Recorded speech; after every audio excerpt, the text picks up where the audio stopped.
Good afternoon, class 9th. Students, hope you all are fit and fine. So let's move towards next chapter, that is lesson number 8, and name of this lesson is motion.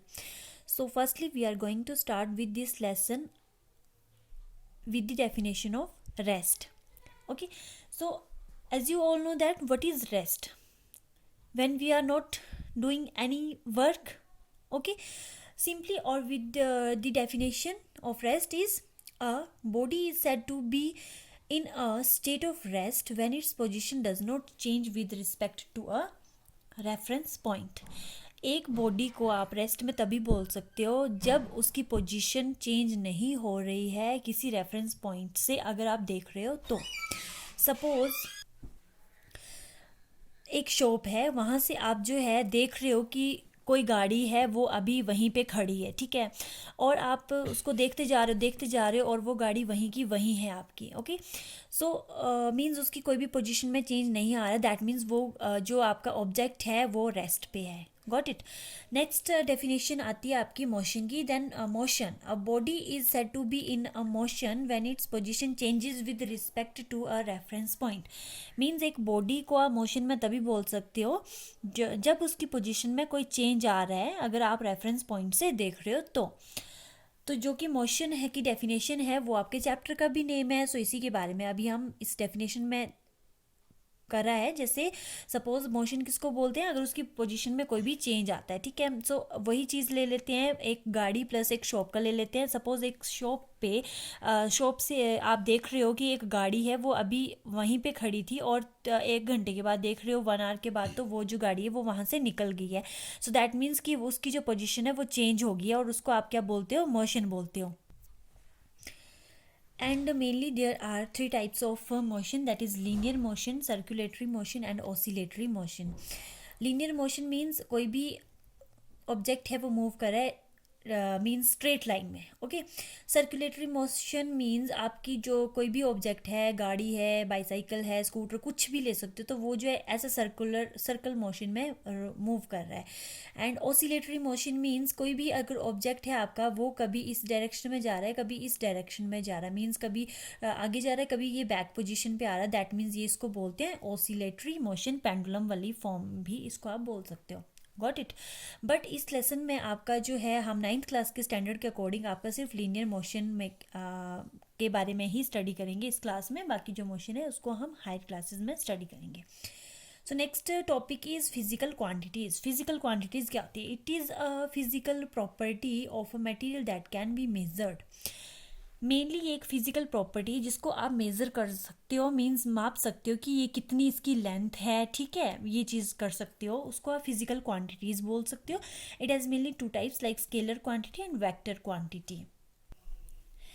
So first one is scalar quantity. It is a physical quantity having only magnitude not direction. ये ऐसी quantities होती है जिसमें आपको सिर्फ मास दिया हो सकता है और डायरेक्शन नहीं होगी, ठीक है. सपोज मैग्नीट्यूड मीन्स मास, ठीक है, किसी भी चीज़ की का मास होगा. मीन्स सपोज जैसे आपका वेट ही हो गया, मान लो आप 40 kg के हो, दैट मीन्स 40 kg क्या है? आपका एक मैग्नीट्यूड है. ओके, तो ये चीज़ आ सकती है बट इसमें डायरेक्शन नहीं दी होती है, ठीक है. इसमें आपका एग्जाम्पल्स आप ले सकते हो स्पीड एंड डिस्टेंस. स्पीड और डिस्टेंस जो है स्केलर क्वांटिटी के एग्जाम्पल्स हैं आपके. Suppose second is vector quantity. It is a physical quantity having both magnitude as well as direction. इसके एग्जाम्पल्स आ जाएंगे velocity, acceleration, displacement, momentum and force. Okay. Suppose आपका जो है कोई एक पर्सन है वो आपका मूव कर रहा है, लाइक 0 किलोमीटर है वो 1 किलोमीटर मूव करेगा, 2 किलोमीटर मूव करेगा, 3 किलोमीटर या 30, मान लो 3 मीटर ही करते हैं, या 20-30 कर लो, चलो 10-20-30 मीटर कर लेते हैं, 40 मीटर का लेते हैं, एंड सो ऑन वो चलता जा रहा है. देन अभी तक वो 1 आवर में उसने इतना ही मूव किया है, इतना डिस्टेंस उसने ट्रैवल किया. Then how many distance he travel? That is 30 metre. 30 metre उसने क्या किया है? ट्रैवल किया है. एंड 0 सपोज ये उसका इनिशियल पॉइंट है, तो वो मूव कौन सी डायरेक्शन में कर रहा है?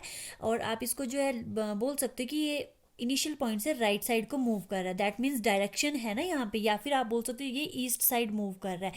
सो हुआ इसका वेट मीन्स एक मैग्नीट्यूड भी आ गया, जैसे कि कोई मास हो गया किसी चीज़ का, ठीक है, 30 मीटर मीन्स डिजिट्स आ गए वहाँ पे, प्लस उसकी डायरेक्शन भी आ गई कि वो राइट साइड या ईस्ट साइड मूव कर रहा है। सो ये वेक्टर क्वांटिटी होगी आपकी। Okay, next definition is distance. The actual path length covered by an object is called distance. It is a scalar quantity. It is always positive and can't be zero. Its SI unit is meter.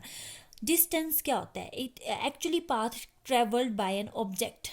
Actually में जो path उसने travel किया, कितना kilometre वो चला है, वो होता है आपका डिस्टेंस। ओके, इसके बारे में ज़्यादा डिटेल से नेक्स्ट करवाती हूँ, फिलहाल के लिए डिस्प्लेसमेंट अभी कर लेते हैं हम study. Then the shortest distance between initial point position and final position is called displacement. Shortest distance between initial and final position. It is a vector quantity and it can positive, negative or zero. Its SI unit is meter.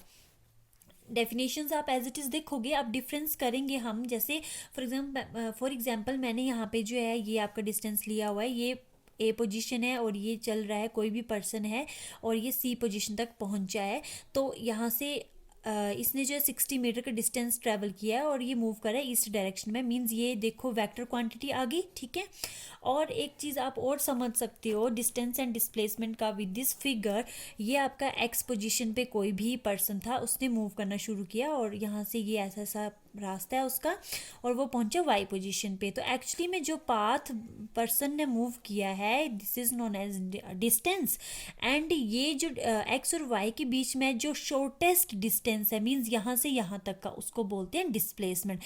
मतलब ये matter नहीं करता है कि उसने कितना distance travel किया है, बस सिर्फ उसका शॉर्टेस्ट डिस्टेंस कि वो कहाँ से कहाँ तक पहुँचा है, सिर्फ वही मैटर करता है। So this is your difference between distance and displacement. तो इसी के साथ आप जो डिस्टेंस एंड डिस्प्लेसमेंट का वो डिफरेंस भी लिख सकते हो, चाहे वो डेफिनेशंस की फॉर्म में लिखो, चाहे आप इस तरह के डिफरेंस की फॉर्म में लिखो, वही चीज़ें आएंगी same.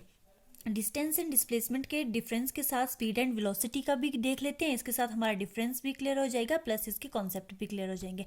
What do you mean by speed? So the speed is the distance travelled by a body per unit time. You can put like this, speed is equal distance over time. कितने time में कितना distance उसने travel किया, हर एक unit time पे time check करते रहना, उसको स्पीड बोलते हो आप, ठीक है। एंड वेलोसिटी इसका ऑपोजिट होती है, the distance travelled bye a body per unit time is given by direction, sorry distance ये आएगा आपका। वेलोसिटी को आप डिस्प्लेसमेंट ओवर टाइम कर सकते हो, ठीक है। इसमें आपका डायरेक्शन की बात हो रही है, इसमें टाइम की बात थी, इसमें डायरेक्शन की बात है आपकी। ओके, मींस इसमें आपके डिस्प्लेसमेंट ओवर टाइम आ सकता है, ये ऐसे रिप्रेजेंटेशन है इसकी। Next one is a scalar quantity, this is a vector quantity and it is always a positive, because speed कभी भी किसी की या डिस्टेंस कभी भी जीरो नहीं हो सकता, डिस्टेंस हुआ दैट मीन्स वो थोड़ा बहुत चला ही है, तो इसलिए ये हमेशा पॉजिटिव होगा। ये नेगेटिव जीरो और पॉजिटिव भी हो सकता है। इसके सही यूनिट मीटर पर सेकेंड है, इसकी भी आपकी सेम रहेगी, ठीक है।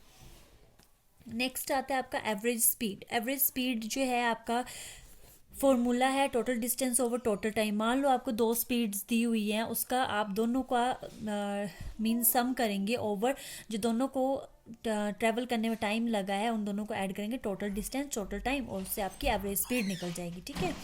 नेक्स्ट भी आता है आपका एवरेज वेलोसिटी। तो एवरेज वेलोसिटी मींस आपको यहाँ पे 2 वेलोसिटीज़ दी है। सो सपोज आपने जहाँ से मूव करना शुरू किया था इनिशियल पॉइंट एंड जहाँ लास्ट पे पहुँचे हो फाइनल वेलोसिटी, वो उन दोनों को ऐड करेंगे और डिवाइड कर देंगे इसको 2 के साथ, तो ऐसे आपकी एवरेज वेलोसिटी निकल जाएगी। Got it? इसके बेस्ड हम फर्दर न्यूमेरिकल्स भी करेंगे, बट एक डेफिनेशन के बाद में। सो नेक्स्ट आता है आपका types of motion. First one is uniform and non uniform motion. First one आता है आपका uniform motion. When a body travels equal distance in equal interval of time then the motion is said to be uniform motion. Suppose यहाँ से 0-10 means यहाँ से हमने start किया 9 AM से 10 AM 11 AM 12 PM means 1 our का gap दिया हुआ है इसमें, और 1 आवर में सपोज इसने 100 किलोमीटर ट्रैवल करना है, सेकेंड आवर में इसने जो है 100 ही किलोमीटर ट्रैवल करना है, थर्ड आवर में भी ये 100 ही किलोमीटर ट्रैवल करेगा। मीन्स हर एक आवर में ये क्या कर रहा है, 100 किलोमीटर ही ट्रैवल कर रहा है। सो रहा ये यूनिफॉर्म हुआ same 1 hour and 100 kilometre, 1 hour 100 kilometre difference उसने मीन्स ट्रैवल करना है। तो इसका यूनिफॉर्म मोशन का ग्राफ कैसे बनेगा, ये आपकी सपोज यहाँ पे टाइम ले लो, यहाँ पे आपकी स्पीड ले लो, तो यहाँ पे स्ट्रेट लाइन बनेगी। So this straight line represent uniform motion. Next is non-uniform motion. When a body travels unequal distance in equal interval of time, it is said to be a non-uniform motion. Means जैसे मैंने आपको पीछे बताया कि 1 our में वो 100 kilometre ही travel कर रहा है, तो इसमें ऐसा कुछ नहीं है। इसमें 1 आवर में ये 70 किलोमीटर भी चल सकता है, नेक्स्ट 1 आवर में ये 130 किलोमीटर भी चल सकता है। तो दैट मीन्स वहाँ पे कांस्टेंट नहीं है, चेंजेस हो रहे हैं। और इसमें जो ग्राफ होता है वो कभी भी स्ट्रेट नहीं होगा, वो कुछ भी चेंजेस उसमें हो सकता है, कर्व हो सकते हैं, ठीक है, उस टाइप का हो सकता है। सो ये थी आपकी types of motions. And next आता है आपका कुछ एक सिंबल्स यूज़ होते हैं ना इसमें आपके, तो वो देखते हैं कि क्या क्या होते हैं। डिस्टेंस को आप स्मॉल एस से डिनोट करते हैं, डिस्प्लेसमेंट को आप डेल्टा एस, इसको बोलते हैं डेल्टा एस, ठीक है, डेल्टा बोलते हैं, और स्मॉल एस है ये आपका। Initial velocity u, final velocity v, time small t, acceleration small a, speed को आप distance over time means distance क्या होता है स्मॉल एस, और टी को टाइम को कैसे करते हो small t. So these are your symbol used in this chapter. So with this your chapter is almost done.